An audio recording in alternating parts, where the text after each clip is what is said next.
good evening. Last Saturday of the regular season right now, obviously going on. A lot has already happened today. There will be even more that matters tomorrow, which is nice. I was hoping for that. Um, Guardians just won. Okay, so Guardians win. I think that it spells doom for the Astros, correct? Let's see now. This is updated at this moment.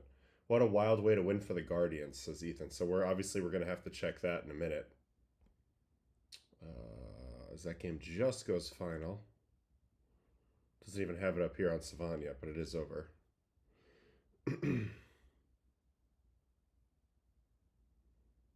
Yep, doom for the Astros, I believe. Who gave it up here? Robert Garcia. So they get to him.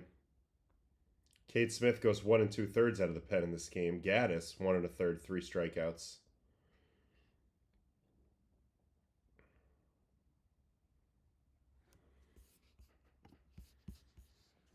All right, here we go.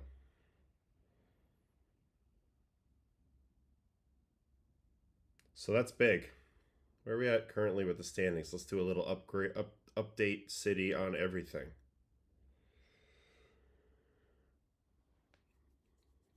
You don't think the Reds will lose tomorrow? I think it's possible. They got Peralta. I know he's probably not going the whole way, but oh wow. Go to arm angle leaderboard and change the view from visual to table, and you can sort by release height in Savant. Let's try that in a second. Thank you, Brandon Wan. That's really, really useful. Thank you. We'll check that in a second. Okay, so let's re-update this. So Cleveland now remains in first because they have the tiebreaker. They have clinched. Houston is now Dunzo Munzo. So it's going to be playoffs. Are they set yet? No, because Detroit could jump Cleveland on the last day. So I don't know. Anyway, big win for Cleveland. Huge wins today for the Yankees, the Blue Jays, the Mets. The Reds are trying to be one of the teams with a big win tonight to keep pace. And tomorrow, obviously, to control their own destiny. Currently, it's 7-4 in this one. Andrew Abbott, Connor Phillips, Graham Ashcraft, Nick Martinez has thrown the last 2 innings. On the other side, they used Mizorowski out of the bullpen for the first time tonight. Looks like it did not go great. 3 walks, 3 strikeouts.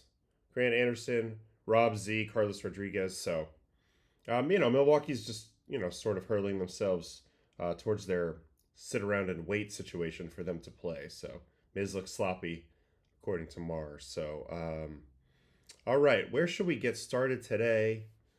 There were some big performances today. Detroit coming through big. Them and the Guardians both coming through big. The Mets, Clay Holmes stepped up huge today for the Mets. Maybe we should just start right away with the Mets. Bubba Chandler, Toronto, Trey Yesavage, big time step up. Let's get in the chat for a second, and then we'll swing off. I think maybe we'll do Yesavage first, actually, because we can kind of get right through to that. Okay. Adam, do you see the Jays holding the lead tomorrow, or the Yankees advancing as the first seed? Well, I know the Jays are going all out for it. Makes sense. Tomorrow's a playoff game. It's the right to skip the first round. So Gosman's going to pitch for the Jays tomorrow. For the Yankees tomorrow, who is pitching that game? Oh, Luis Heel. Heel and Bradish. Okay. Tough matchup in a way. Yeah, Gosman and Ian Seymour. So I give the pitching edge a little bit to the Blue Jays, but the Yankees have been red hot. Anything can happen there. Okay. The other night you were saying release height is kind of a pain to find on Savant. Okay, let's go check this Brandon Wan real quick. All right, so you go to leaderboards, arm angle.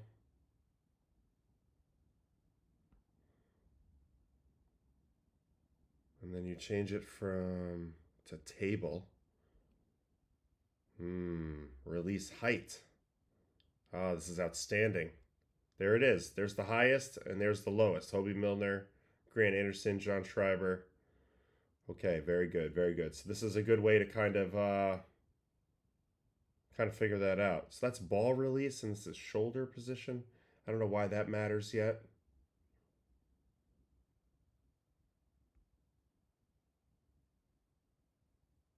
Maybe this is tilt. I don't know. Very, very interesting. But anyway, okay, there it is. Release height. So good tip right there. Drunk at a wedding, so I won't be able to watch live tonight. But if I could put in a request, take a look at some of Justin Brewheel's sweepers tonight against Tampa. Okay. Trey Yesavage. Miz look awful. When you do the Mets game, can you look at Holmes' first pitch of the game and his whole first out of the fifth? He's been changing sides of the rubber during at bats and throwing the same pitch. Oh, this is fascinating. All right. The only postseason spot left to be determined in terms of spot is Mets and Reds. Other than that, there's seeding to be figured out. Division's still on the line. A lot of things like that.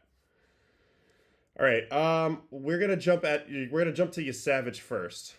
All right, because he ends up going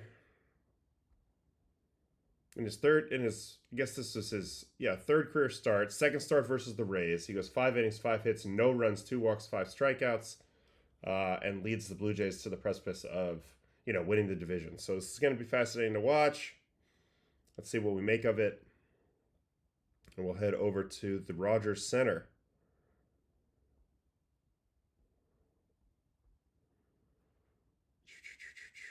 And here he is, Mr. Trey Yesavage. He of the high arm slot. So first batter of the game, Chandler Simpson. Chops it. So 96.1, there's that good metric, 20.4. Induced vertical break right out of the chute, 1.5. So very weird fastball, very high arm angle. This is asking a lot of a rookie. This is a huge start in your third career start, and I kind of love it. All right, slider here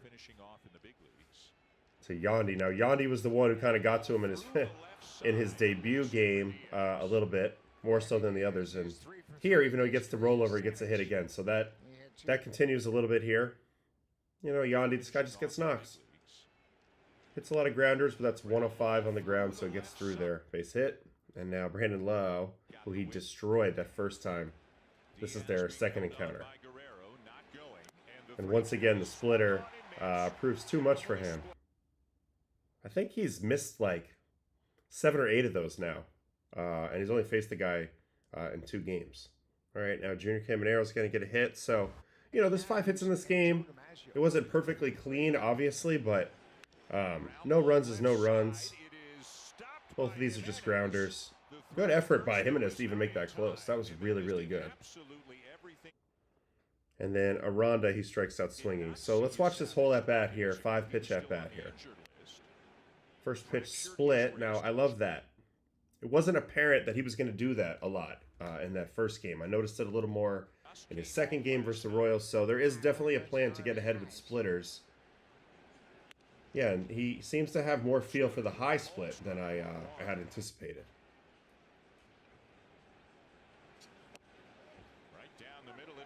And then that's a really good fastball. So now he's kind of playing that top of the zone swing decision game with Aranda through the first 3 pitches. And this is just a really nice execution here on 1-1. If he gets swing there, it's probably popped up. 1-2, back to the split. Very good take by Aranda. You can see how steep this pitch is coming in. That's what makes him special. But really good take there, and you know what? He's going to say, you know what? I'm going to throw it again here. Really nice pitch. Perfect execution. Pitches out of, a mini jam there against a pretty damn good hitter. Aranda's had a very good year, especially from a contact perspective. Yeah, that split is legit. Continues to be legit. And we're off and running. Second inning, Christopher Morel. First pitch out. Rogers Center slammed today. Crowd's feeling it. All right, so a little first pitch out, little line out there. We'll always take those. Jake Mangum. Gonna get him out front on a split. And that's the high split. But again, he also has speed differential. So there's been so many splitters that we've been looking at on the stream lately, don't you think? You know, Sasaki, this one, Yesavage. We saw Yamamoto's, which is more of a power split. Oh, Jonah Tong. So this is sort of in that same vein because it's low spin. It's not as low spin as Roki's. Roki's is insane, like basically a knuckleball, but it is pretty low spin, 1600. So there's a little bit of an element of that combined with it being 84.7, so 10 miles an hour down, where it has both a huge drop in spin as well as speed. So there's been some thought that these pitches are a little harder to command, and it looked to me like he was only going to use this as a chase pitch. But he's showing much more willingness and ability to land it for strikes as well in this game, which can only help you. You need to be able to throw all your pitches for strikes and all your pitches for chase in a perfect world. All right, Nick Fortes. So 1, 2, 3 in the second, and honestly a very economical inning as well. It's like a first pitch slider. Gonna catch him off the end. So we'll take that all day, every day. 2 first pitch outs that inning. Third inning starts with a Carson Williams single.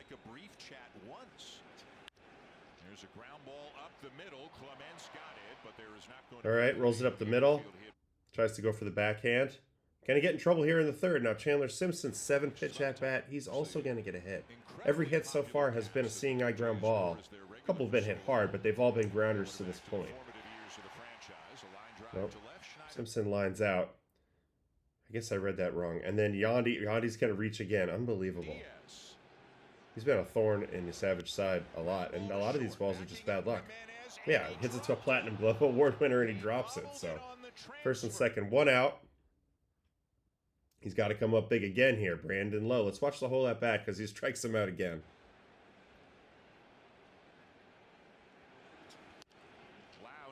Really good fastball up right here. This ball explodes at the top of the zone. And it's 21 inches of vert. This is a freaking hell of a fastball. And you know, he turns up the notch here. Turns up the dial a little bit here. That was very well convicted. That ball had a lot of hair on it. I like that. He's going to double up. Another good location. A little too high, but better make the mistake of being high than low there. Triple up. Oof. Absolute stud rocket to the freaking corner there. I don't even know if a stud rocket's a thing, but unbelievable catch by Alejandro Kirk, too. Man, look at him stick that.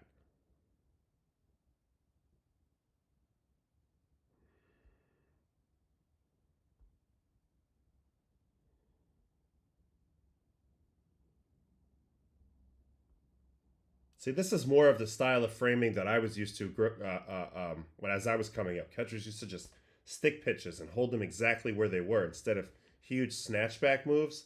And that's all he has to do here. This ball's dotted, so he just, man, look at that, just holds it tight. And also, he's bullied him with the first 3 pitches of this at bat. All fastballs up. Since he's dominated him with splitters before, this is an interesting kind of counter move, kind of alternate approach here. He starts him with 3 heaters up, so now he's got no choice but to kind of swing at something up now. So let's see what he goes to. He sets the trap enough where now he decides to go straight away to splitter here on the 4th pitch. Gets him to swing at a pitch way out of the zone, so that's exactly what the pitcher wants. But somehow he makes contact, gets himself another pitch. Ooh, now he's going to go back to the 4. Let's see if he climbs the ladder again. Yeah, I mean, that was a dominating at bat. And it was kind of, he went in the other direction this time. He used the hitter's awareness of the splitter against him. Fantastic fastball up. So now Junior draws a walk. Curious about the 3-2 pitch here for the walk. It's a slider. 3-2 again. Good thing he didn't hang that in the middle because that was a bad rep. But you know what? You don't give in. You get to bases loaded. Aranda again. Another big showdown between these two. Let's watch the whole at bat.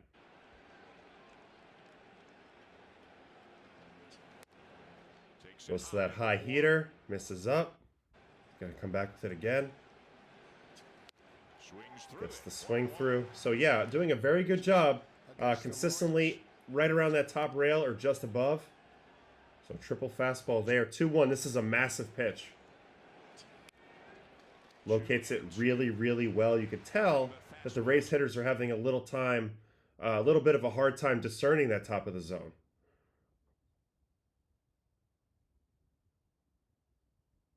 Man, and he's still under it. So 4 fastballs to open this at bat. Do you think we gets the split here?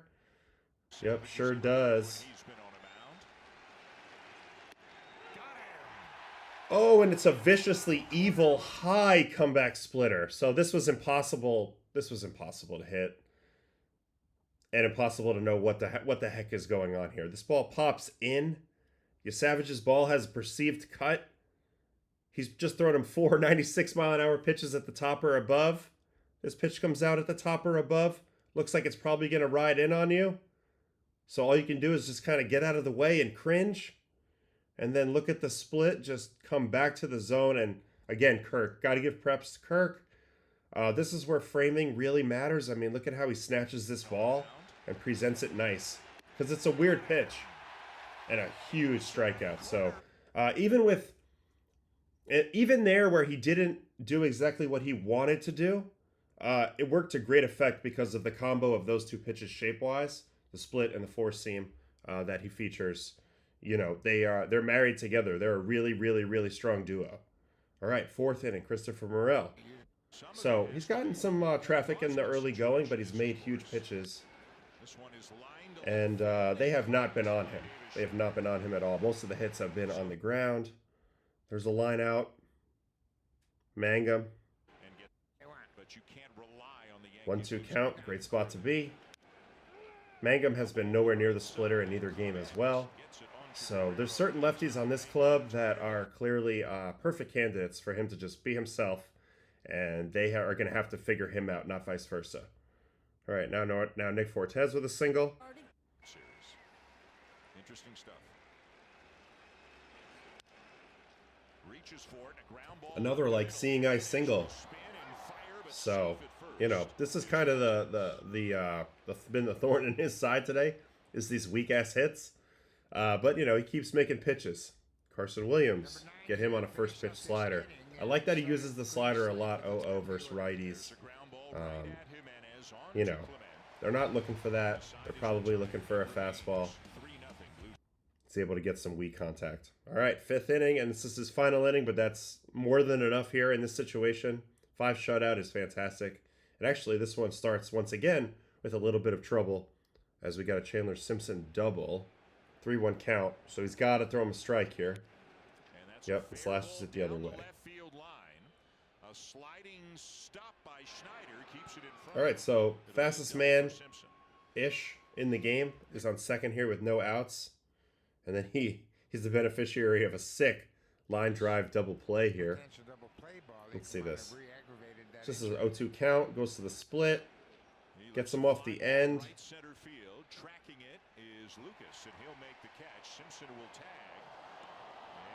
Oh, and Simpson comes off the bag. Got a really good view of that there.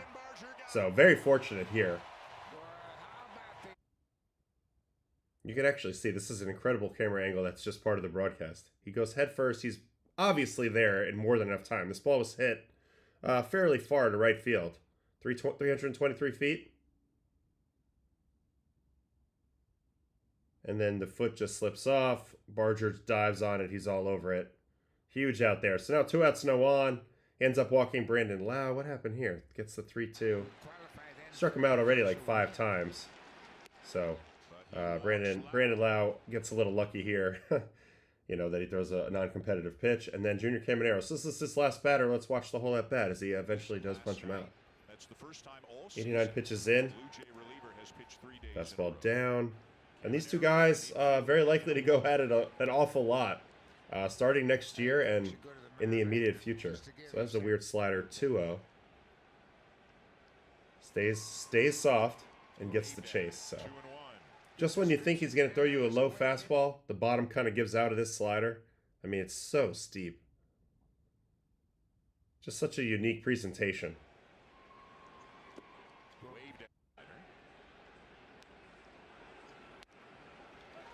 Now he lands one on the corner. Junior's like, damn, I don't know where I'm looking for this ball to start. So it's slider, slider. Does he go triple slider? Let's see. He does. Triple slider for the punchy. Ooh, throws his best one of the day. Perfect pitch. Caminero, all he can do is wave at that. Look at that. It hugs the outside rail the whole way. Which you can't tell because of this angle, but that's what's happening. He's gone. Hell of a job. Hell of a job. I said it when we saw him in the debut video. I really like his stuff. I really, really like what he brings to the table just because it's so freaking unique. So, huge job there for the Blue Jays. Huge. And all of a sudden they have played really well. And they're going to need it because the Yankees have won every game too. So if they win one more, they will have the AL East for the first time since 2015. But they need to get this one more. They're sending Gausman. He's been their best pitcher all year long. The Rays, I believe, are sending maybe Adrian Hauser, who's also been quite good. I think I had that. I think I had that already when I looked at it. Let's see. No, Ian Seymour. Okay. So Gausman, Ian Seymour tomorrow. It's all right there. They just got to win the one game, and they will have it. Now, what did they do offensively in this game? We mentioned that there was something good here. Ernie Clement with an early double. First pitch split. Rolls it down the line. 2 outs here, too. So this is a huge hit. Huge swing right here in WPA with a swing like this with 2 outs. Schneider coming all the way around from first. And then Jimenez backs that up with another first pitch hit. So back-to-back hits on back-to-back pitches here in the second. Putting the ball in play.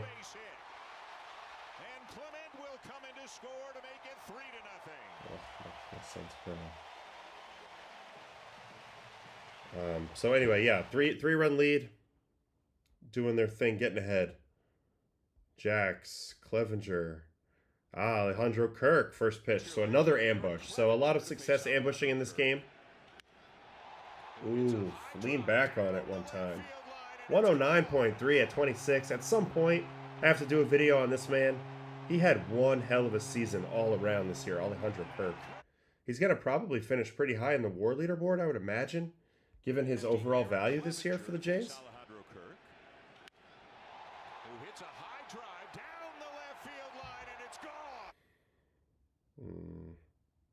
Here we go. He's just so squatty, obviously. Very good at hitting the high pitch. Tough guy to pitch to. Power to all fields. Very balanced at the plate. Always on time. Not a very comfortable at bat, honestly, for a pitcher. So, great swing there. And yeah, Blue Jays win that game. All right, so let's go see where we're at in the status of this other game. Right now, Cincinnati's still 7-4. They are hanging on at this point. As we mentioned, Arizona now, they no longer matter anymore. Houston, their game no longer matters anymore. So we're kind of down to it. All right, well, let's get in the chat for a little bit. Splitters will be the next sinkers. They seem so dominant, but only if the fastball shapes well. I think, you know, it's just like the changeup between kick changeups, seam shifted changeups, different types of splitters and fork balls. Feels like every pitcher will be armored with one of these from here on out. So, and I've said it before, and it seems simple and it seems very basic and maybe so obvious that it's stupid, but nobody sets the pitching machine up to hit a splitter or to hit a fork ball or to hit a changeup. You just don't. You know, maybe Edward Cabrera's because it's 94 and it's basically a sinker, a really great sinker. Like, maybe for that, but just for that fact alone makes it a lot harder to prepare for. And anything that's harder to prepare for, advantage pitcher. I prefer the sticking where the pitch is. I feel it can help you set the up to expand the zone. That is 3D chess right there, Mar, and that's true. I would agree with that. You don't always have to be snatching all the time. If you gain a level of trust with your umpire very surreptitiously, that can benefit you later as well. So I like that. That is a little game within the game. You know, Yadier Molina, for example, didn't do a lot of crazy snatching. He did a lot of catching the ball deep. He did a lot of not moving. He did a lot of kind of basically letting the umpire know that, like, this is what we're doing here, and you need to play along with our game. So this has always been going on. My thoughts on the Yandy thing is that he's a ground ball hitter, so with the vert on his fastball, it almost helps Yandy square it up. Yeah, in a way. No, I mean it creates almost a guaranteed ground ball or low line drive because the choppy swing and the ball coming down, you're not getting under it. Like, you'd have to clip it at the very, very tip of it while it's coming down to get it in the air. More than likely, you're going to chop it every time. Yandy has good exit velo, and he's built to hit ground balls, particularly opposite field ground balls on fastballs, and those are hits a lot. Then he pulls off speed, which is what he did in this game, and he just happened to get him through the holes. So I don't know. It's just like a perfect storm for him to hit a really hard ground ball, and so far it's been working out. I could see a stretch though where Yesavage is getting him out on 1 or 2 pitches for a while. There's a request in here to look at Bubba Chandler, which I'm also, I'm a little curious about as well. Because I was a little down on his first 2 outings that I watched, and I know he's pitched a lot better lately. This is the last time we get to see him this year. Another game doesn't matter, but it'd be cool to maybe check up on that as well. We have a little bit of info. People are talking about Nick Kurtz. Nick Kurtz is winning this year, so we're good on Rookie of the Year for next year. Kurt Laub, good comment. Lucas is playing great, or is that Luke's or Lucas? Spent 10 years in the minors too, which I love. Not for him that he had to be, spend 10 years down there, but that he kept going. Okay. Why can't we do co-MVPs for Judge and Cal? You can't deny the historical value of both of their seasons. I think, can it happen if the voting is exactly the same? So, if you were to recommend 3 pitches for anyone to practice, what would be the main 3? Ooh. The main 3. Obviously some sort of fastball. But for the most part, I don't know. It depends on your arm and everything and who you are and your arm angle and everything. But obviously fastball, learning how to command your fastball. And then definitely some sort of changeup, because that's the ultimate equalizer. And I feel like if I learned how to practice it at a younger age better, I might have been better at it. And really the key is throwing it every day a little bit from about 90 to 100 feet, because you have to throw it hard and you have to let the grip take care of it. And if you can achieve that, you can find really good feel from 90, 100 feet with a changeup or a split or a kick or any of that, and you're getting consistent action where you're throwing it like a fastball and there's no conscious effort to kill it, but the grip is killing it, then you're in a really good spot. And also practice throwing it to your glove side initially, so you learn how to do it properly mechanically and you stay closed and get your hand through the ball without flying open and trying to create the spin by running away from your hand. So that's what I would say with that. And then breaking ball, I would say just like learn like a slurve or like a curveball and practice dropping it in for strikes and practice bouncing it. So from there you can kind of learn everything, I would think. Kind of interesting to me, Yesavage threw 65% sliders to righties today. Wow. I mean, it's definitely his, it's a really good pitch for him, both contact-wise and I think whiff to righty.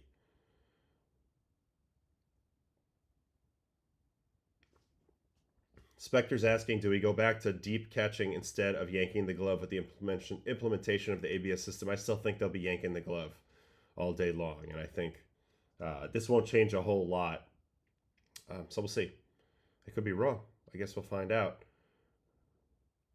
So if a walk-off walk is called a shrimp, what is a walk-off HBP called? Ooh, I don't know. Good question. I like that, Josh. I got to think about that. There was also co-MVPs in 1979, Keith Hernandez and Willie Stargell. I guess, was that from a vote, Josh Foreman? But did they get the same amount of votes? Okay, so That was it for the Blue Jays. They won. Yankees also won. I think it's worth it to watch all of Schlittler's outs since he put the hammer down and ended up having a really, really fine first foray through the big leagues. And he's definitely, I think, going to be a rotation starter for them. Okay, so the Reds do hang on. This is a bit of this is pertinent. So it comes down to one game: Mets and Reds. Reds win. Reds are in. Mets need to win and have the Reds lose. So it's essentially a half-game lead with one game to play, is how it looks, which sucks for the Mets because they don't control the destiny anymore. Walk-off hit by pitch equals a bruise, my dad says. Yes, Pops, yes. Love that. Okay, so here is the box score from tonight. Credit to the Reds bullpen for really, getting it done tonight. Emilio Pagan, somebody has told me, has now pitched in 4 straight games. That must be this time of year. 4 in a row. I love it. He'll be fine. Hopefully, it's all worth it if they get in there, right? So, laying it all on the line. You got to appreciate it. Nick Martinez is a huge piece for them. 2 innings, 1 hit, 2 strikeouts. Not a lot really happened in this game. Sal Stewart did hit a homer. Miguel Andujar, 3 for 5. Yep, Yankees took care of business. I threw 4 in a row for sure before with the Rockies, but a long time for a long time the teams I was with for the most part wouldn't pitch you 3 in a row until they really had to. Like the teams I was with in the second part of my career after our free agency. So Yankees, Red Sox, Mets, they really wouldn't pitch you 3 in a row too often. I do remember I pitched 3 in a row one time for the Mets, and I gave it up pretty bad on the 3rd game. But I don't think it had anything to do with that. It was just, the hitters did a good job. Right now it's harder because it's not just the votes, it's that the votes have point system attached to them. So co-MVPs will be much harder to have exactly the same amount of points. Good point, Mike. I agree with that. All right. Looks like we should go to. We will do. I don't even know what I want to watch from this game, so let's just watch. We'll get rid of the Reds game really fast. We'll just watch a little bit of the runs being scored. They scored 6 in the 3rd inning, so we'll watch that. Reds, Brewers. Because I need to get a little info on how they did this, but I also don't really care that much. All right, 3rd inning. So it all starts with a throwing error. Not a shock there. Weak ground ball. Gasser off the mound, field and throw. It's wide. Yep. So it pulls them off the bag a little bit there. Miguel Andujar now first pitch on a changeup. Ooh, a little changeup up. Oh, and he gets by him. So now they're in business there. 2nd and 3rd, no outs. Good effort by my guy in left here, but I think he landed really hard. Ooh. Yeah, that was very un-Brewers. So then strikeout of Steer, Sal Stewart. So rookie getting a clutch knock for the boys here. Wow, just takes the sinker right back up the middle. That pitch is up. Talk about being ready for the fastball.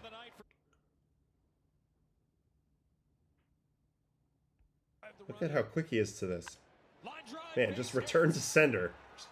Pow. Very, very nice. And then, so De La flies out. Stevenson walks. And that spelled the end of the day for Gasser. So Murphy pulls the plug right there to go to Mizorowski. And then here's the first batter that he faces. So here we go. 3-pitch at bat. Strike. And this is actually interesting because if they are thinking about using Mizorowski in the bullpen, you'd probably use him as like a fireman. You want to bring in just like a flamethrower, basically. This is your chance to come in and just have an unhittable pitcher come in. So let's see how this goes. Yeah, 102.6. So he gets to 0-2 with a nice curveball and then 102.6, and you're thinking, ooh, this is an elite weapon that they're about to unleash here. But Ke'Bryan hangs in there. They don't stick heaters, surprisingly, and they give him a chance on curveball to put it in play. Mizorowski has had such trouble fielding his position to this point, and he stumbles coming off the mound. Little infield hit. What happened here? I got to get a better look at what happened here. Topped in front of home plate, Mizorowski.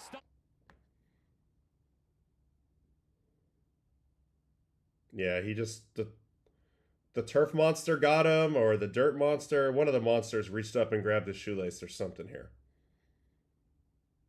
I'm surprised he stayed curveball there. He just threw 102.6. Just elevate the 102.6, man. Throw it again. Anyway, then 5-pitch walk. This is a 101 mile an hour pitch here.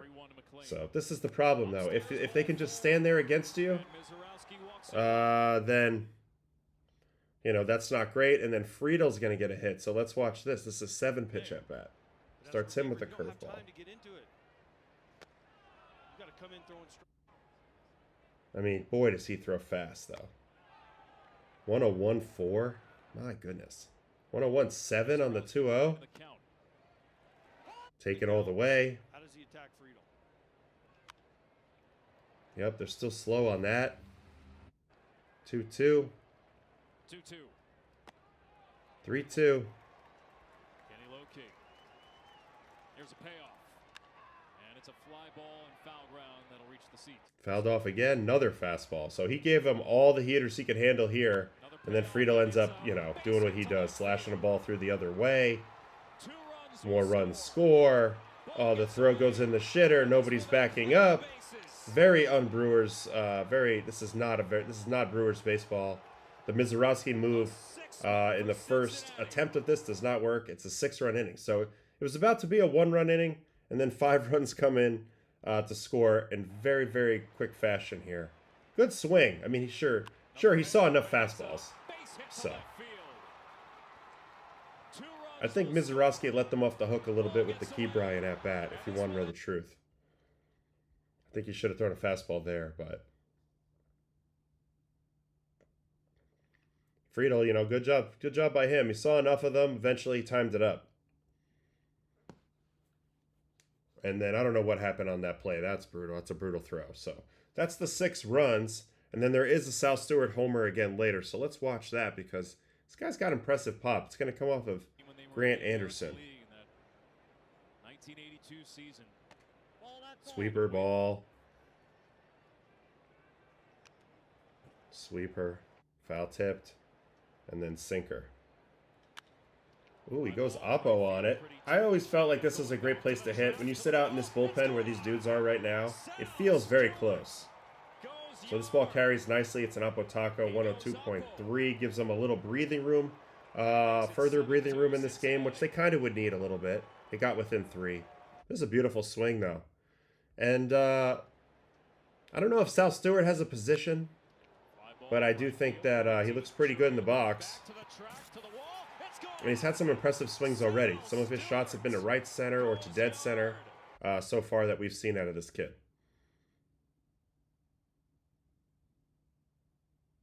Nice swing. All right, so the Reds hang on. They control their own destiny. They will have Brady Singer on the mound tomorrow. So Florida Gator going for the Reds tomorrow. It's going to be interesting. These young guys got to get some PFPs in, huh? Yeah, perhaps. Mizorowski will likely never be a great fielder, but I don't know. You don't want to be discovered in this day and age as being a horrible fielding pitcher, because I do think that now that speed's more into the game, you're going to see more of those guys come around, and you're going to see some more bunt attempts and some more, you know, attempts to frazzle a pitcher, whether it's in steals or, you know, making him play defense. We saw it the other day with Skubal with the between the legs snap play. We saw it the other day with somebody else. Oh, Tanner Scott. There was some bunts going on. So I don't know. Teams get creative at times with pitchers who are really, really nasty, but they have a little bit of an Achilles heel with their fielding. You know, yeah, I think it should be utilized more. I think you could expose more guys, to be fair. Sal Stewart's swing reminds me of Francisco Alvarez. You know, a little bit, although Alvy's swing I feel like is a little less flowy than this. You look at Sal here. I agree with that. to some extent, but Sal's swing is all connected, really nice. And when you look at Alvy, there's like that early load that Alvy does where he kind of goes back and pauses and then goes forward. Early in the year, they tried to get him to be a little more flowy, but I don't think it felt comfortable. So he's kind of reverted back. But you see Sal Stewart's got a very nice tempo in his swing. So I do agree that there's similar body types, similar power profiles. You can see similarities there, but there's a little bit of a different, there's a little bit of the hitch, or if you will, in Alvy's swing, for sure.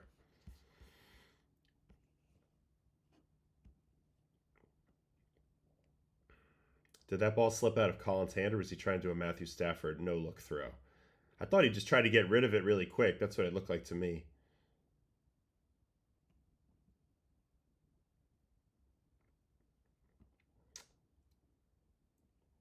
Rebuild time in Houston. I used to pray for times like these. That's so funny. Yeah, I mean, they've been in the playoffs forever. They've just been doing it over and over and over and over again. And I thought they had some real mojo going recently, but they didn't get it done. Miz looks like he has the fast twitch spaz energy. Not a good combo for body control. Agreed. Like, it's what makes him so electric is his elastic, qualities as a pitcher, but I think it takes away from his ability to, change direction under control and stuff like that. Very loosey-goosey. Do you think one bad call can change an entire at-bat? That's what I saw in the third inning. Usually I don't think that way, but it's a 2-count swing. Of course it can. This is why the challenge system's so important to implement just on a get the calls right level. The count is the game. Make no mistake about it. The count is the game.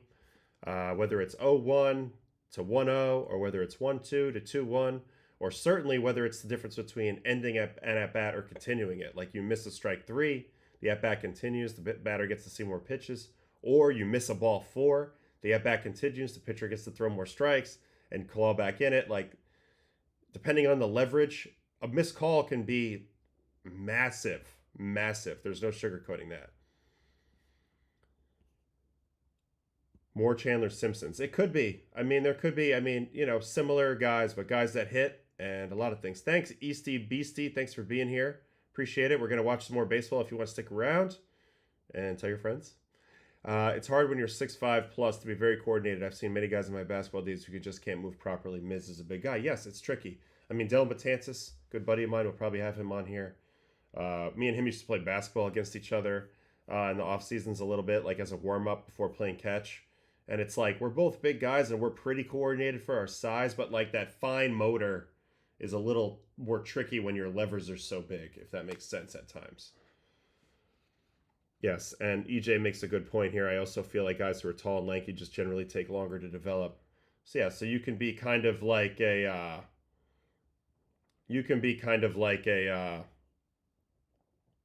hold on, I'm reading the chat while I'm going. Oh, like you could be kind of a late bloomer, so like your proprioception around your newly grown longer limbs is just not there. So, anyway. Can you look at the 6th at bat of the 3rd inning? Walked by a reliever. 3rd pitch changed the game. So this is in this Brewers game, 3rd inning. So is this with Mizorowski, or is this Gasser? 6th batter of the 3rd inning. 1, 2, 3, 4, 5, 6. Stevenson. Okay, so I'll go to that. Let's watch this at bat and see what he's talking about. First pitch foul. Gosh, 2 looks better, doesn't it? Second pitch sweeper. You can somehow figure out a way to get another run in. Yeah, I would consider them somewhat of a dynasty, Marcus. I would. They did an awful lot of winning. ALCS like 7 or 8 times in a row. They did get the 2 titles. So 2 titles kind of puts them over the edge. Can't he throw enough strikes? All right, here's a fastball. Up in ball. So maybe it's here. Ball. 3-2. Ball. Is it this at bat? Did I miss it? Oh, the 7th at bat. So it's Miz. Miz's first. We watched a lot of the Miz already, didn't we?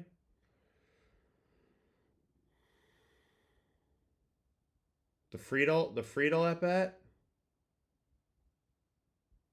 Because we watched this at bat. This is where it all goes crazy. We're going over it again. Look, curveball, strike. Then he goes 102.6. And then for my money, just throw a higher 102.6. But he goes back to the curveball, somehow puts it in play. It's a lucky hit, but again, he lets him put it in play.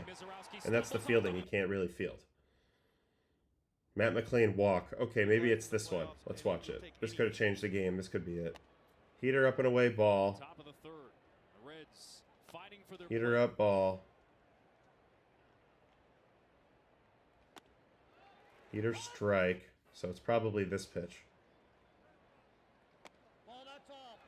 Yeah, but I got to be honest. I think the catcher's frame job, I think the pitch is so fast that it kind of rocks the catcher's mitt.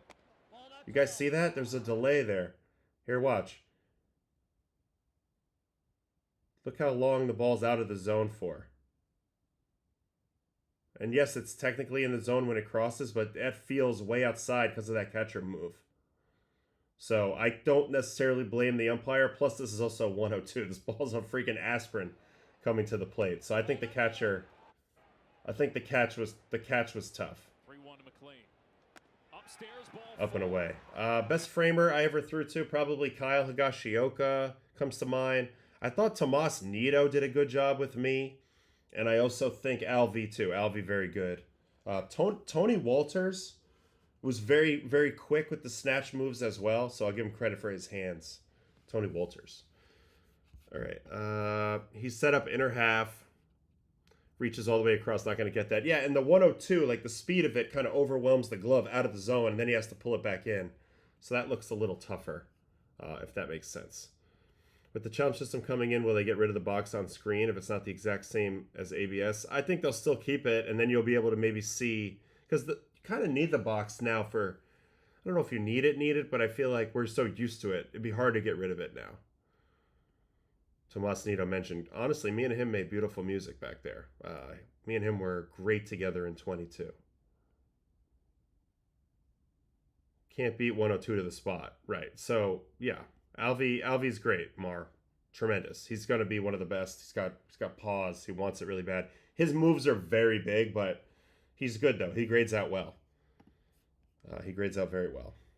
All right, so the Mizorowski experiment does not go very well. The Reds win. And that's where we're at with that. So we have now covered what games? The Toronto game. And then the Reds game. That's about it, right? Man, we're going slow. Okay, so Mets or Yankees. Obviously, the Mets had to hold serve, so we'll watch the Mets. But let's get in the chat for 1 second before we do that. I believe the Red Sox broadcast doesn't even show the strike zone, which I think is cool. I mean, in a way, it's kind of... It shows you the reality, because like when you're out there, there's no box, like just floating in space. So it makes sense. All right, hold on, we got text.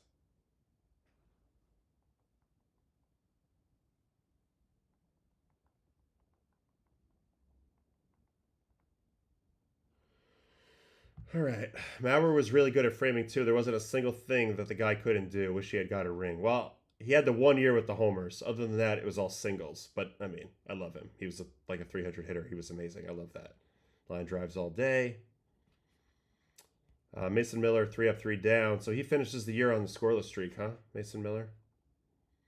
Mauer was a dream behind the plate. His swing was beautiful. Bubba Chandler, Cleveland. Bonkers ending into the Guardians. Okay, so let's go to Cleveland. Because that game had a lot. That had a lot going on.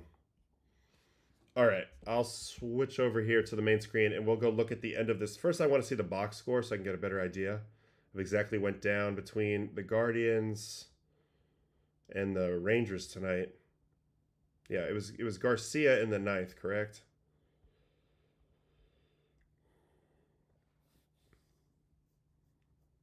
All right, so there's an Adolis home run early and a Jonathan Rodriguez home run early, and then we'll watch the very end of the game. Cleveland and Texas.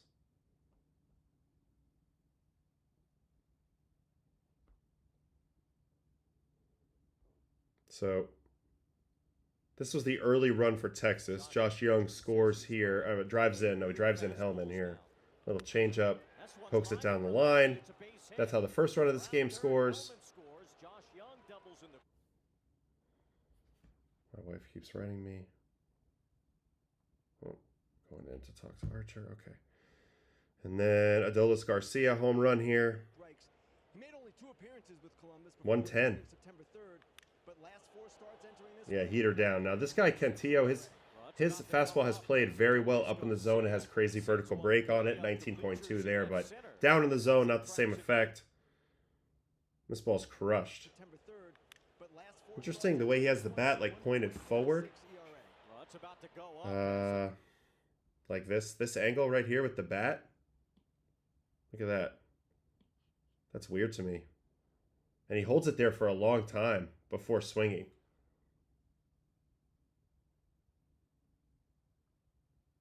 Usually, guys have been laying it back to get in the slot. He does the opposite of that. But that's a very powerful swing. Damn, so that was sick. And then the early home run, the early action for Cleveland was this one. Jonathan Rodriguez on a home run on a changeup. So this is a 2-run shot. This is how Cleveland gets their first 2 runs. Wow, stays through it. Goes Oppo.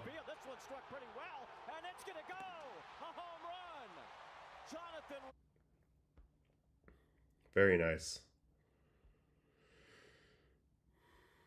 All right, and then like I mentioned, Cleveland's bullpen does a great job. Gaddis has 3 strikeouts. Sobrowski does a good job. He's been really good for them lately. And then Cade Smith, and this ended up being a really good job here. It comes in the 8th inning. First and second. 1 out. Immediately gets the double play ball. But it's dropped. It would have been a double play, but Noel. Then we have this play. Caught stealing home. Swing and a miss. Throw down to second base. The runner is caught in a Little rundown. Fire to the plate. Hedges puts the tag on him. And that's well executed. So they throw through. On 3-1, they try to steal the run here. Swing and a miss. Throw down to second base. The runner is caught in a rundown. Very well executed by Cleveland. Good strong throw here by second baseman. And they get the play at the plate, and then they go on to win it in the 9th. Garcia. So ground out, pop out, and then here we go. Walk. Rev up the swing machine here. So they were down 2 outs, nobody on. Rodriguez walks. Manzardo is going to single on the first pitch he sees. Ooh, a little broken bat bleeder. Oh, into no man's land. Almost scores all the way on that because it's 2 outs, so you can fly right away. Heck of a base running job here. He is off and running. Gets the 3rd very easily, and to the point where if they kicked it a little further, he might have went home. So 1st and 3rd, 2 outs. There's an intentional walk, and then C.J. Kafis, as my father mentioned, the walk-off hit by pitch is just called a bruise. So dots the first pitch, but then tries to go in here with the second, or is it just a yank? Oh, he just screws it up, hits him in the shoulder. Ball game over, walk-off hit by pitch.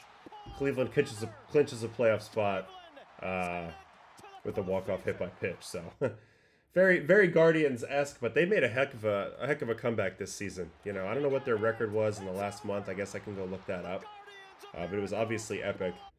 And pretty good reaction by the pitcher here, Garcia. They went for the left-on-left. The issue with that is then you have no margin for error, right? You can walk a guy, you can hit a guy, and the game ends. So I don't know if that's a strategy I would always use. It depends on your pitcher. If you feel like you can have a pitcher that you can trust to go for the, I'm going to throw you borderline pitches, and if you swing, great, and if I walk you, fine, then I probably let him do it. If you have a guy who can't do that, then maybe take it out of his hands if the matchup is that persuasive. Otherwise, you just attack. You know, you just attack. So you have to look at it. There's a lot of variables for all of those decisions. Anyway, Cleveland, big win. They clinch. Say goodbye to the Astros this year. For the first time in a long time, no Astros in the postseason. And now we're just playing tomorrow for seeding. That AL Central is still up for grabs. Cleveland wins it. They have it. And that would be big. That would be really, really big. we go.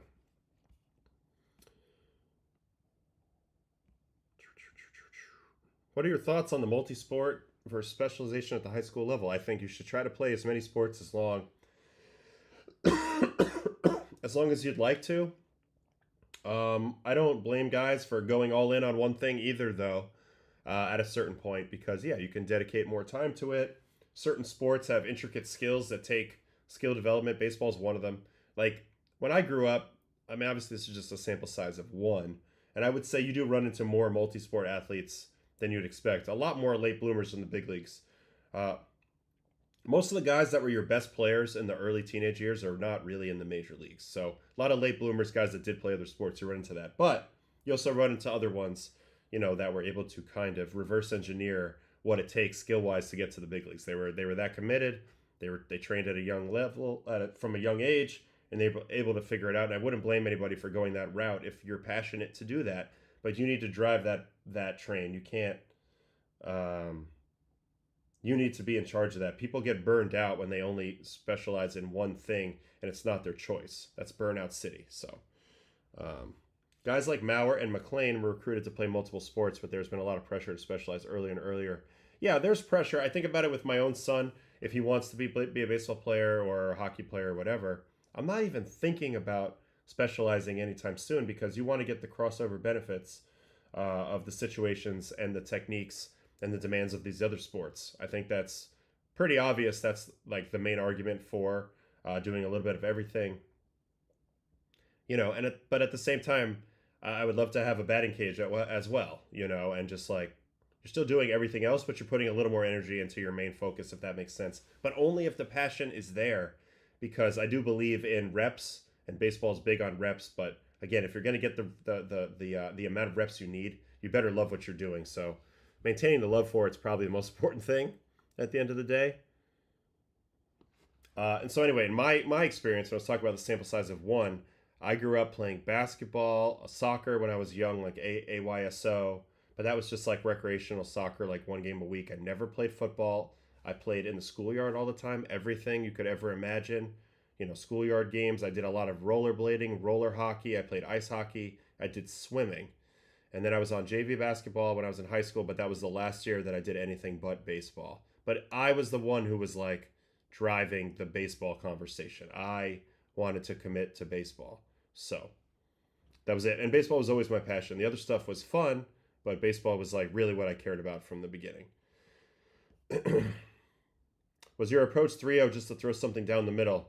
Yeah, unless I knew the guy was a great 3-0 hitter like an Acuna and he had the green light, and then I probably say goodbye. Ooh, a HBP could be a battered shrimp. I like that, Josh Foreman. Battered shrimp. That's good.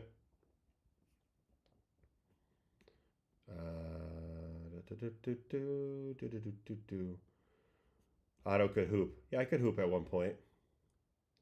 McLean was a two-pitch closer in college. He just got a different mentality. And this is a good note here by Mar, and I think that's true.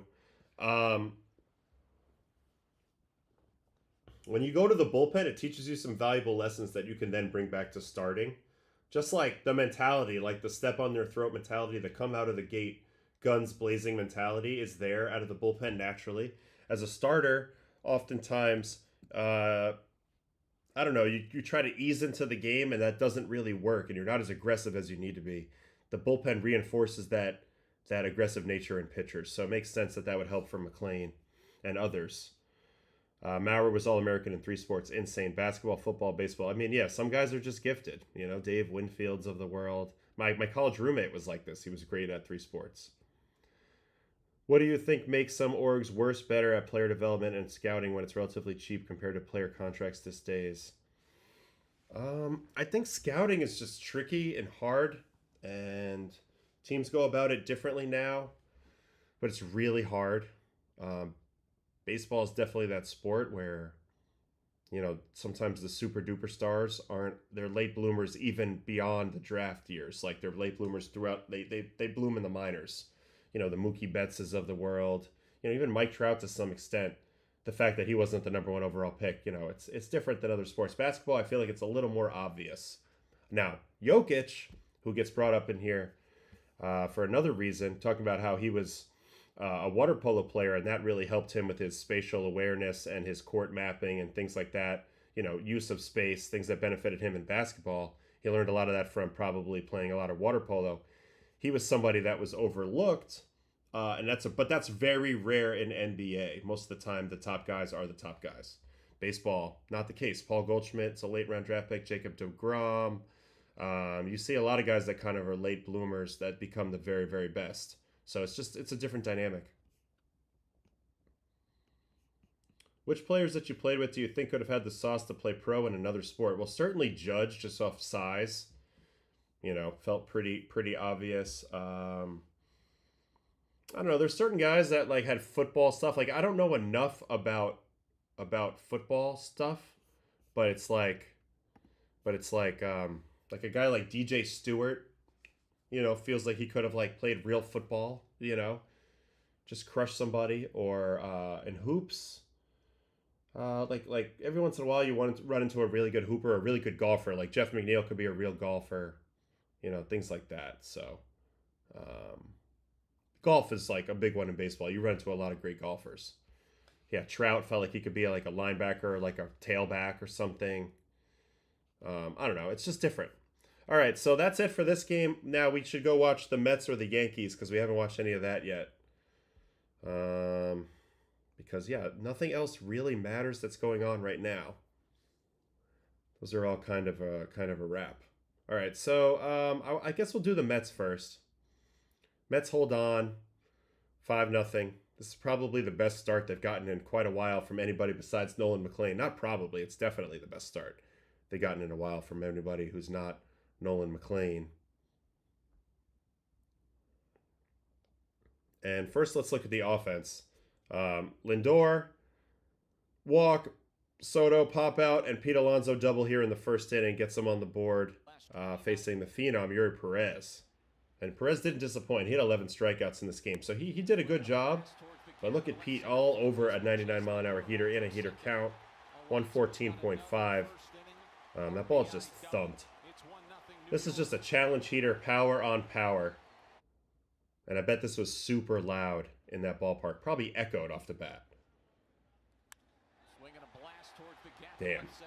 So that's how the Mets get on the board. They end up adding another one on Pete's home run. This is a 6-pitch at-bat. Let's watch the whole at-bat. 100, doesn't get the call, but that's cheese at the knees. Ooh, sweeper middle. The other thing I should mention about baseball is really a skill sport. Of course, there's varying degrees of physical talent that set your ceiling, but we all know players that had 5-tool physical talent, not 5-tool physical talent. I mean, because tools, that implies skill. I'm talking about they had the ability to access incredible physical ability, but they didn't have baseball skill. So it's just different. Baseball is much more skill-based, I think, than like say being like some positions in football where it's just straight power, straight speed. You know, you have like one objective, and you train your body to be good at hitting that one objective. All right, so he spits on a bunch of good pitches here to get himself to 3-2 and get another fastball. And yeah, just on time for the heater again. This one's even higher. This is a pretty good pitch. Challenge heater, and Pete demolishes that. So he hits 2 balls over 111 off of him. That ball's amazing.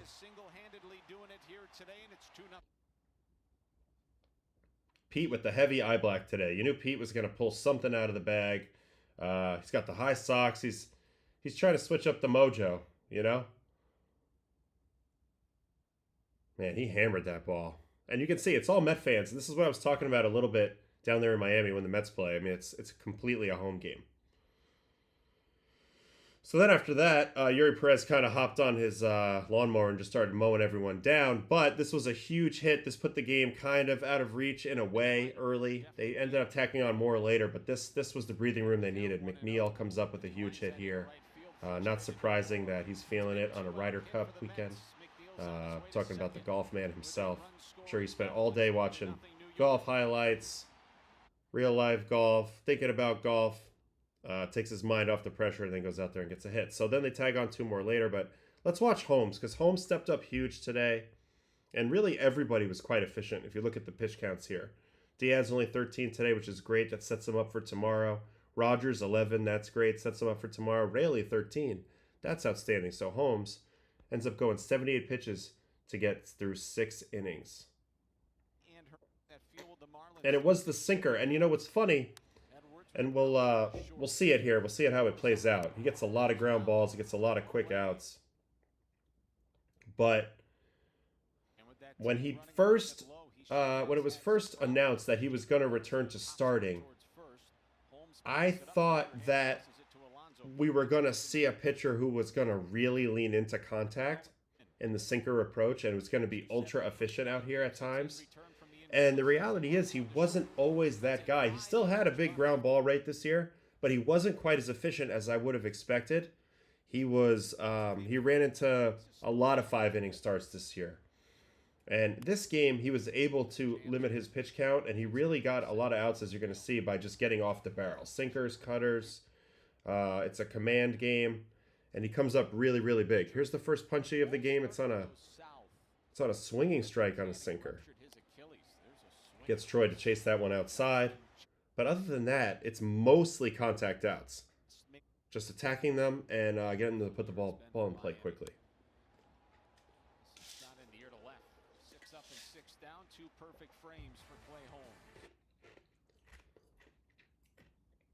Third inning, another 2-pitch at bat. Sinker down. He's been fabulous. There's a chopper towards third. Mauricio's got it. Little bobble, throw to first. Low. Alonso's got it. Now Graham Pauley, another 2-pitch out. He jams Graham Pauley, who pops this cutter. And this one, he gets off the barrel here. So you're seeing most of the outs so far that we've watched have been cutters and sinkers. So, you know, that's a pure contact approach when you're doing that. Then they've got a walk here and then a single. So this is probably the biggest threatening moment to date. Edwards right up the middle. Line drive. Nice job. So this is the second time through the order now. And then here's Marcy. So this is a big at-bat. Let's watch this whole at-bat. Because if you give up like a double here and the Marlins get on the board and get a couple of runs going here, it really shifts the momentum. So he starts sweeper. Cutter off that. Up in ball. Back to the sweeper. And you'll notice with Clay, he's really moved over time to even more depthy version of the sweeper. Negative 5.7.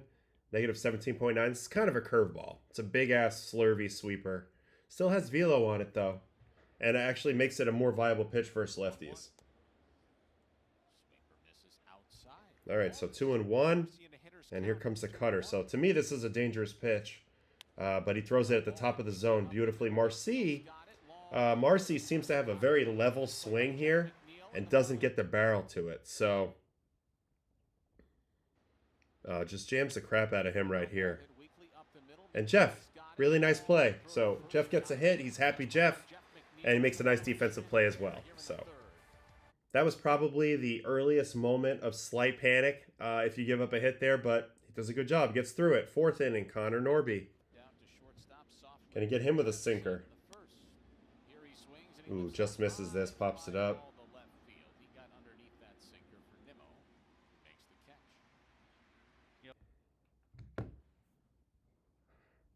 And then Hicks, gonna get him 2-pitch out. Ooh, change-ups. There's the first out on a change-up. Rolls it over to Jeff. And then he's gonna get his second strikeout of the game is Griffin Conine. So a 1-2-3 fifth, which was big because you know at this point any base runner you're getting action going in the bullpen with where they're at in the season. They're not gonna sit there and they're not gonna wait around for things to go wrong. As soon as anybody gets in trouble, they're going to have backups ready. So that was him getting through the 4th and starting off the 5th here. Gets a little pop-up here on the sweeper. Negative 21, gets him off the end. So he's featuring a lot of good pitches, and it looks like second time through going to his deeper arsenal as well. Sweepers, changeups, seen a little bit more here than just those sinkers and cutters that we saw early. Back-to-back walks, though, in the 5th. Set up a big at-bat. 3rd time through with Xavier Edwards. 2 on, 2 out. Sweeper. Ball. Slider. Strike. So pairs a sweeper and a gyro slider. Interesting pair there. Now he's going to come with that sinker. Gets the rollover. I don't love this pitch. This is actually very similar. Very similar to the pitch that Edwards got the hit on before. Okay, so look. He's on the left side of the rubber here. We had some talk in the chat about where... Oh, and then he's way over here on the right side. So that's interesting. So the reason why you would do this... why you would cheat way over on the rubber on your sweeper, is to give yourself more plate as your pitch goes this way from right to left. This way you can really turn on this ball and make it make a left turn, and you have all that plate to work with. He still overcooks it, but that's why you would do it. And then, interestingly, when you switch to the other side of the rubber, now that could be obviously a clear as day giveaway if you always switch to the same pitch. But what he does here that's interesting is he throws another slider. It's just a different kind of slider. So now, just because he moved, the hitter can't anticipate, and that adds another layer of deception to what he's doing. So he throws that one, it's a gyro slider, gets the foul ball, and then he stays over there for the sinker, which makes sense because, again, now as his pitch is going from this left to right action, he gives himself more plate to work with because of his angle. And he needs it because this ball tails all the way across. Now, if he's on this side of the rubber, on the right side, and he throws this same pitch, the ball ends up way off the plate. So this is why a pitcher would do this, is to eventually set himself up to have the angle that he wants for the pitch he wants to throw. But you have to throw both pitches from both sides, or it really won't work. So let's see what else he does that. Let me watch see if he does that versus Griffin Conine at all. Okay, so starts here. Sweeper on the left side. Change up on the left side. Ooh, nasty one. Slider on the right side. Sweeper on the right side. So in a way, it's giving you multiple pitches. You know, it's giving you more layers of protection. I like it. I actually love it. More people should do it. It'll make you a little more funky. I wonder if he just started doing this, but this is fascinating and really good that somebody pointed that out. Thank you in the chat, big time for that. I think that was you, Mar.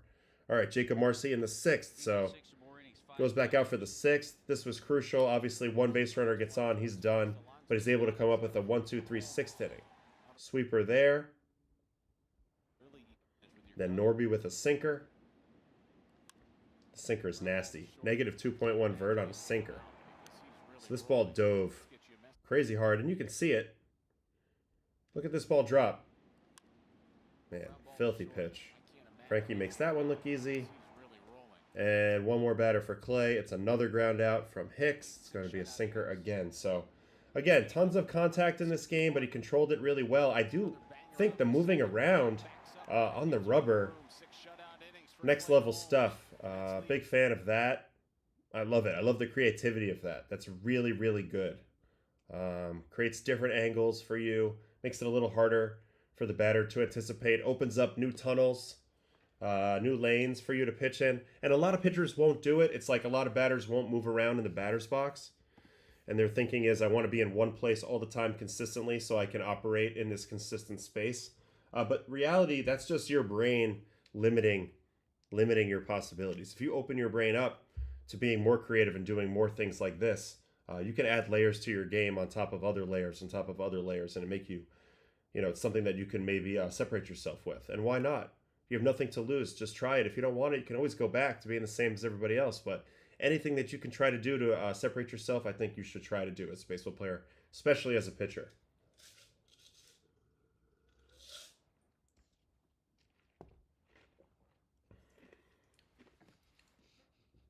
Edwin continues to absolutely cook. Yeah, how did Edwin's 9th go today? I actually stopped. So he strikes out the first guy, Marcy. 99-3, so that's a good sign. Oof, that ball's elite. Look at that ball go up.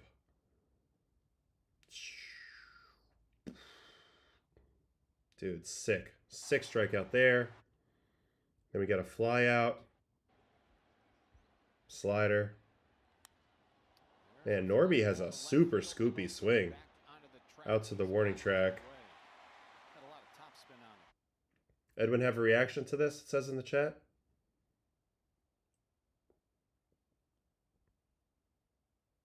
And he probably laughed it off. And then he hits a guy. So it wouldn't be the full Edwin experience without something wild. Kind of BS. Yeah, he's like, he leaned into that a little bit.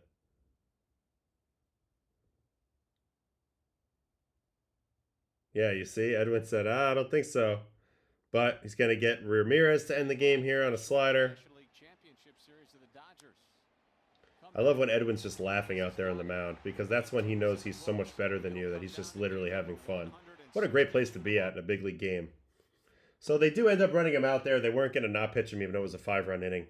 But he's able to be efficient enough, which is huge. I think as a manager here, your biggest fear is that a guy like, Edwin in this spot's going to throw 25 pitches, 28 pitches, and then tomorrow when you really need him for like a multi-inning, outing, you won't have him. So it was key and a little bit of roll of the dice for him to only throw 13 in this inning. It's great. Any chance we can get JD Martinez on the show? Yes, we are going to get JD on the show. He said yes. We just have to come up with a good time. Maybe during the playoffs. He's been doing a lot of fishing. So morning might not be the best for him. But we're going to figure it out. And he has a newborn. But yeah, he said yes. So we're going to work on that. Yeah, Edwin's velocity looked great there. That's a good sign. The stare of disdain Edwin gives hitters after striking them out is great. Yeah. He does. I mean, he has so much swag sometimes when he has it cooking. It's really fun to see. Soto over 3-2 walks. I think he set the walk record, right? Nimmo got a hit. Frankie got 1 hit. All right, it's all hands on deck tomorrow. Obviously, I think you see some type of combination of Diaz pitching multiple innings on the back end. Probably Raley and Rogers again find their way in there, and then. The beginning of the game is going to be interesting, how quickly they pivot and do what they need to do. It's going to be very, very interesting. Minaya is starting tomorrow, but I'm sure there'll be somebody really warming in the pen as the game begins. It's also tough to do anything because the scoreboard watching is weird. All the games start at the same time, 3 o'clock Eastern. So it's all happening in real time, which I like. I think that's smart. Don't give anybody a chance to set their pitching up by seeing a score or something.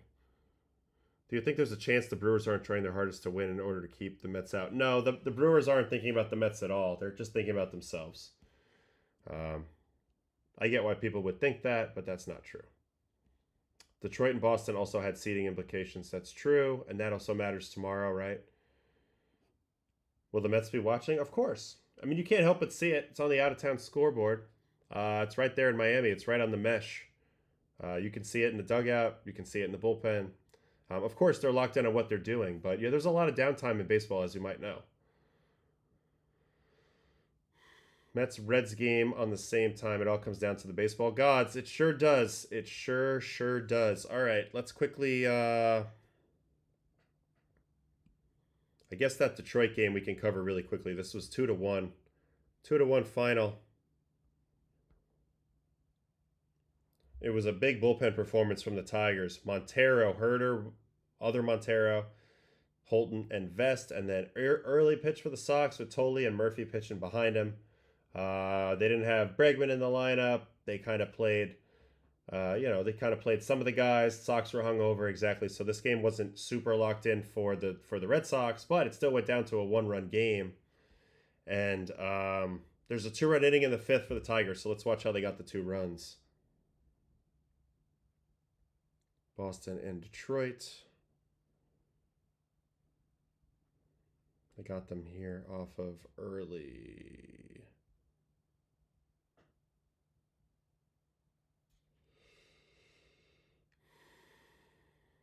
Here we go. 5th inning. So a strikeout, and then we got a Dingler single. So this is where they win it right here.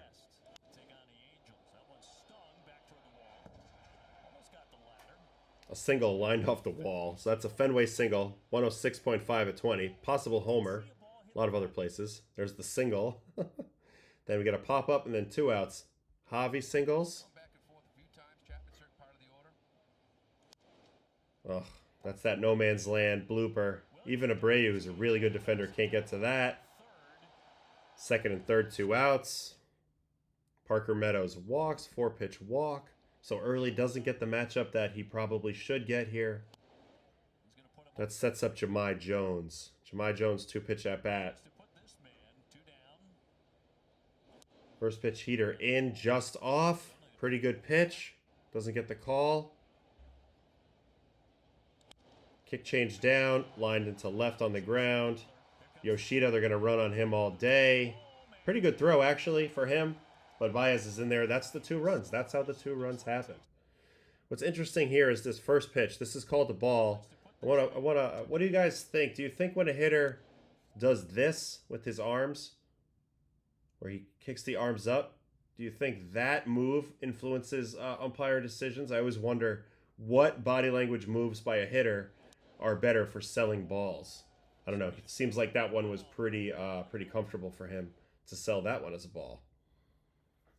Hold on, we got a text from the wife.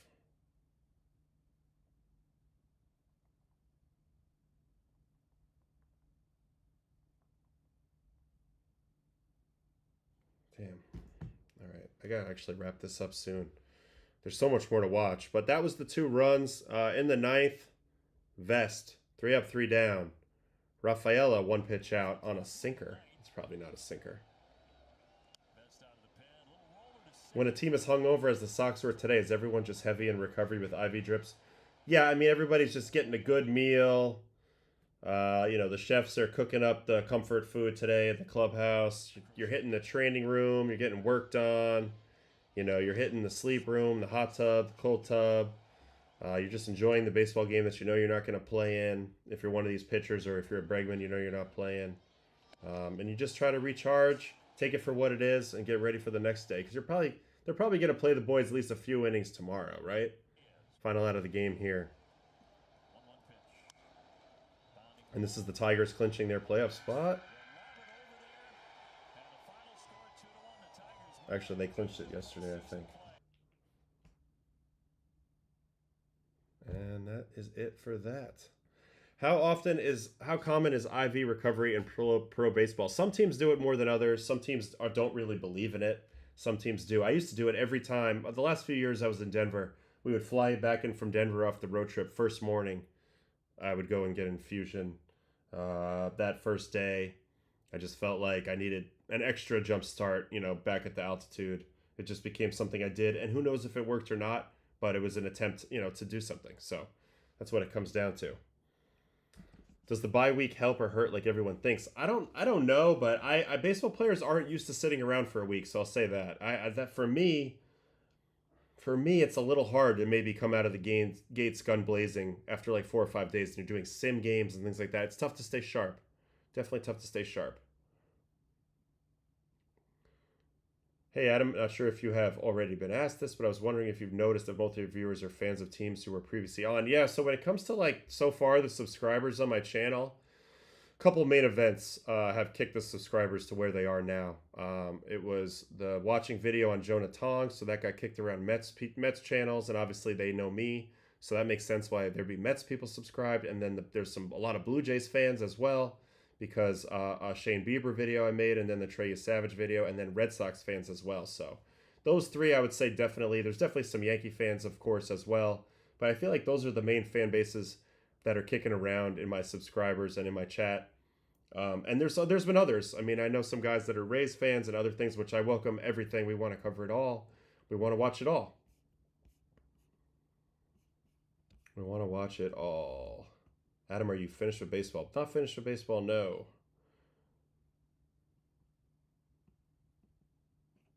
Let's see here.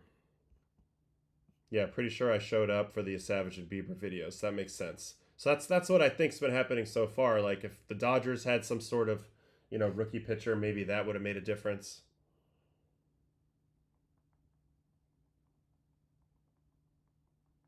My kid keeps crying. I'm going to have to wrap it up soon. Ay, ay, ay. Okay. So that, and then we should quickly watch Schlittler. Let's see how he looks. So this was Yankees and Orioles today. Schlittler threw really, really well. This is important to look at because he's going to be a big part of their playoff picture, I think. And he goes 7 shuts. So let's watch the outs from the big fella from Northeastern. Ooh, cutter middle. Gets the roll over there out of Jackson. Now he's going to get his first strikeout of Westberg. 99.5. The velocity is definitely special. He doesn't have great extension, so I think the number plays probably true to size. His 99.5 probably plays like a 99, maybe half a mile an hour down. But either way, it's a screaming cheeser. Then a walk of Gunnar and a pop out of Tyler O'Neill. Popped up, way up there. Goldie's on it. And it's a 1-2-3 first for Cam. In the second, Dylan Beavers. Going to get him with the curveball. This is an important pitch for him. It's his 2 speeds down. It also plays well off of his 4-seam shape. And he can utilize his height and short stride to leverage over the ball. Curveball, very important pitch for him. Jeremiah Jackson, 100-mile-an-hour 4-seam. Bayou. And his velocity really trended up in a crazy way since leaving Northeastern and being with the Yankees. And Sam Brienne, who runs the Yankees pitching department, they have been able to sprinkle some major levels of velocity on top of Cam's pitching. So he's been able to go from an interesting prospect to Game 3 starter, more than likely for the Yankees in the playoffs in a very short amount of time. And the velocity is a big part of that as he blows away Basayo here. Kobe Mayo, going to get him with a fastball. Yep, shout out Mike Lavin in the Northeastern program. Hell of a year last year. But yeah, gain 8 miles an hour on your fastball. That's a pretty good trick if you can pull it off. This ball is almost a Yankee Stadium cheapie, but doesn't quite get there. Seems like Judge's arm's doing all right if he's been out there pretty much every day now for a while. All right, back to the top of the order, and Jackson Holiday. The pack is Masahiro Tanaka with 103. If I was coming up as a prospect today, how do you think your career would have been different? It's so hard to project that, but I do think that I would have developed a lot faster because of the information that exists now. I think I would have become a more complete pitcher and a more well-equipped pitcher a lot younger, and maybe that matches up better with my physical ability. But at the same time, there's some lessons that you just have to learn going through it. So, hard to say. Okay, so there's a fly out, and then here comes a double. Gunnar Henderson. Yeah, Marcus Valdez. Good question. I saw that they walked Michael Bush today. The Cardinals walked him with a chance for the cycle. You know, I didn't watch it, so I don't know the full context of the moment, but it seems like they kind of had nothing to play for. You might as well just pitch to the guy. That's kind of my initial thought without knowing all the details. Like last year when Skip Schumacher made them go at Ohtani when he hit that 50th homer or whatever. I kind of respected it in a way. Like, let's just play some baseball. You know, wow, Jazz just gets taken out here. What happened?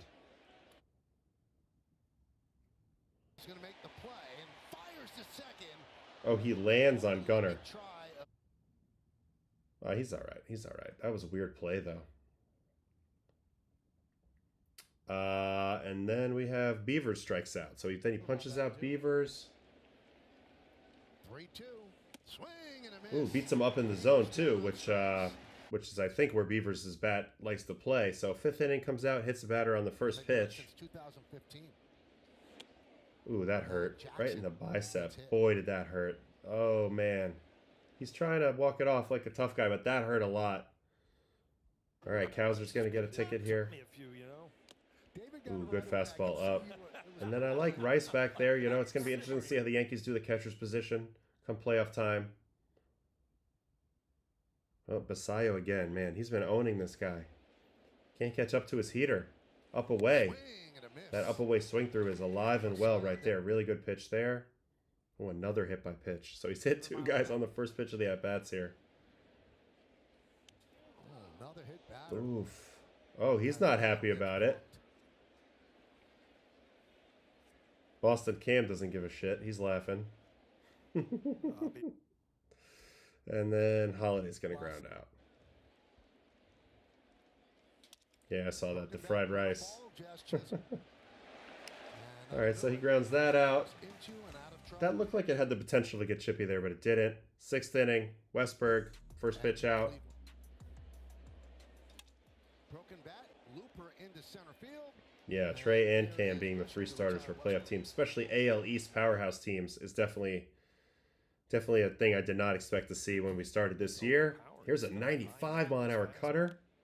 Ooh, I love the location and the velocity on this cutter. If you could throw a 95-mile-an-hour cutter, then I got no problem with you throwing it in the zone.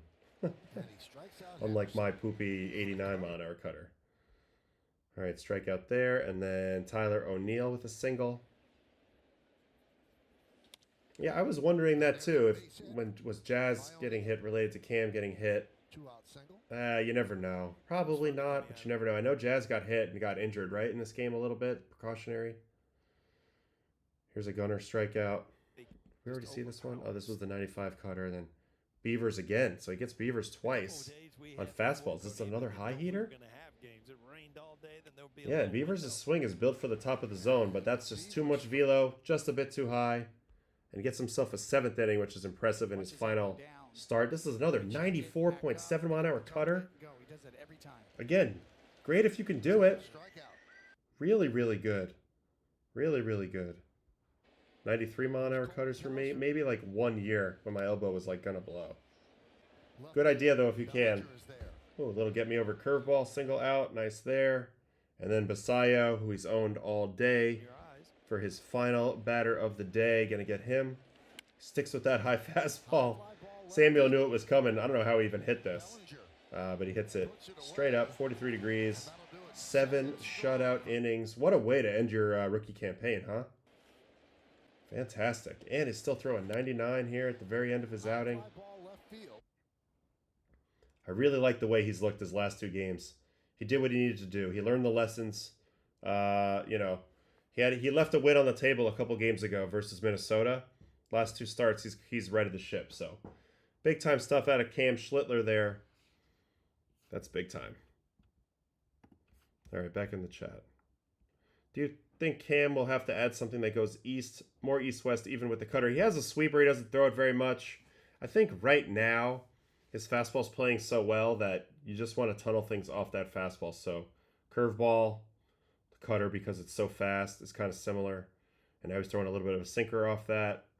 Maybe a gyro slider at some point finds its way in there, but you stick with what's working right now. You pitch off the fastball. You try to use it both low early and high late. And then, you know, throw the curveball when needed as well, I think helps.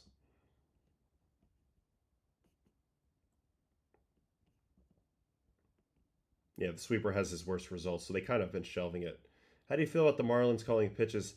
Yeah, Sprout, we talked about this last night. I don't like it, obviously. I think that it's just a step too far. It's not what it should be. I think you want the players. You can prepare the players all you want. I think once they start playing the game, you should not be dictating the pitch calling. I think we want people to learn the game. We want people to play. We want this to be human. I don't think it gets it. I also think it limits people. Doesn't allow them to reach another level. It keeps them just like nicely organized in your spreadsheet, maybe, with them just basically throwing a predictable mix that you say is optimal, but it doesn't allow them any room to grow beyond that, and that's my concern.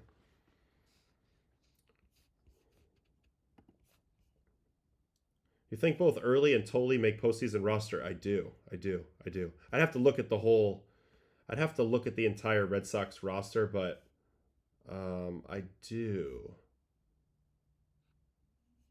Yeah, limits the capacity for the elite baseball mind. Well said.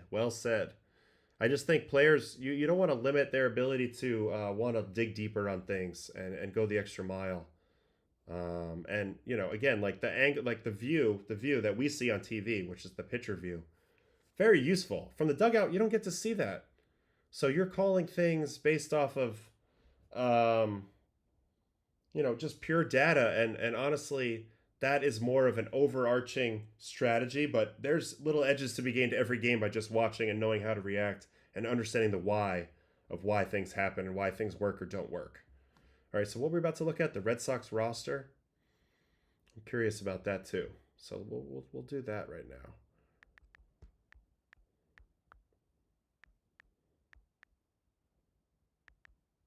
Because they do have to make some decisions. They do have to make some decisions for sure. And you know, it's always fascinating to see how they want to you know, plan it out. So let's see what they're working with right now from the pitching side.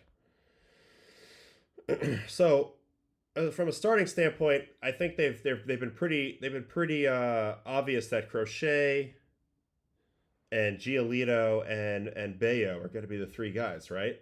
And then I think Early potentially could get a start in the right matchup. Tolby's obviously not doing that.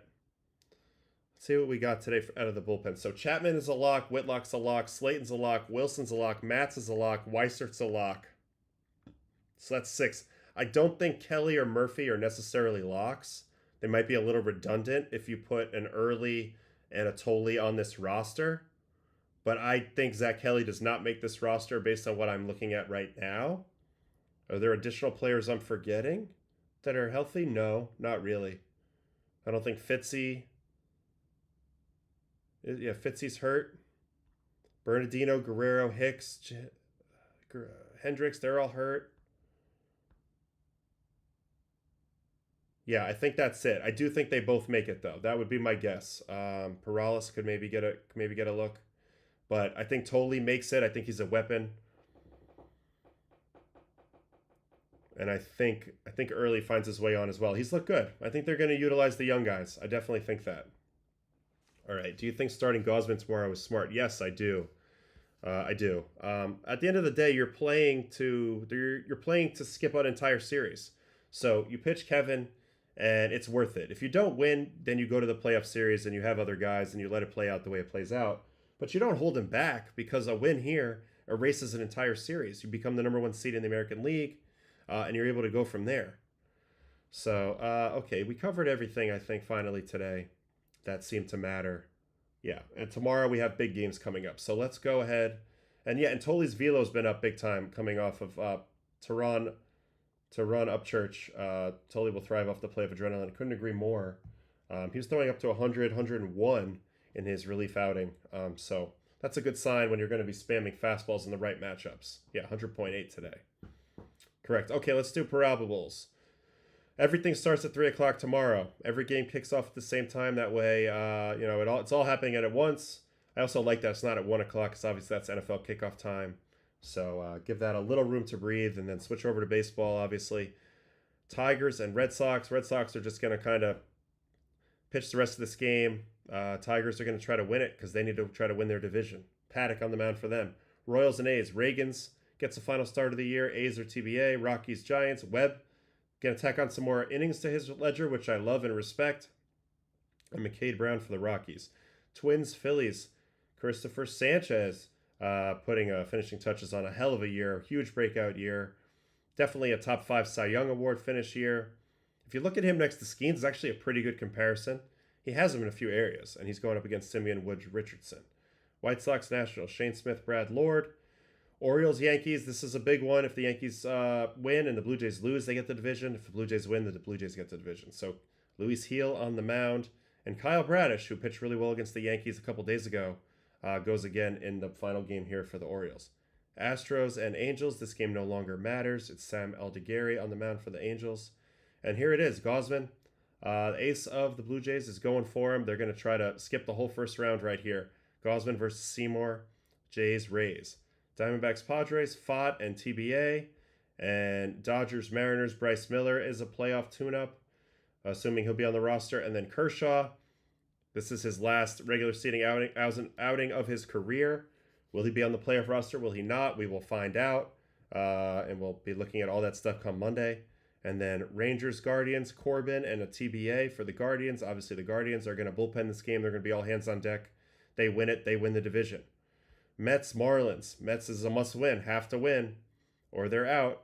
Sean Manaea gets the start for the Mets. It'll be a very, very short leash. I think you'll see a lot of Edwin Diaz. We'll see how this goes. They got Cabrera, who's had a great year. Mets have seen him a lot. Man, a lot riding on this. And then this one is the sister game or the brother game to that. Reds, Brewers, Singer, Peralta. A Reds win and the Reds are in. Reds get the final spot. They send Brady Singer to the mound. They're getting Peralta. He probably won't throw a ton of pitches, but he is the Brewers' best pitcher, so that adds a little intrigue here. Also, 3 o'clock shadows in Milwaukee with the windows, a little bit of intrigue. So these games are going on simultaneously, and we will see.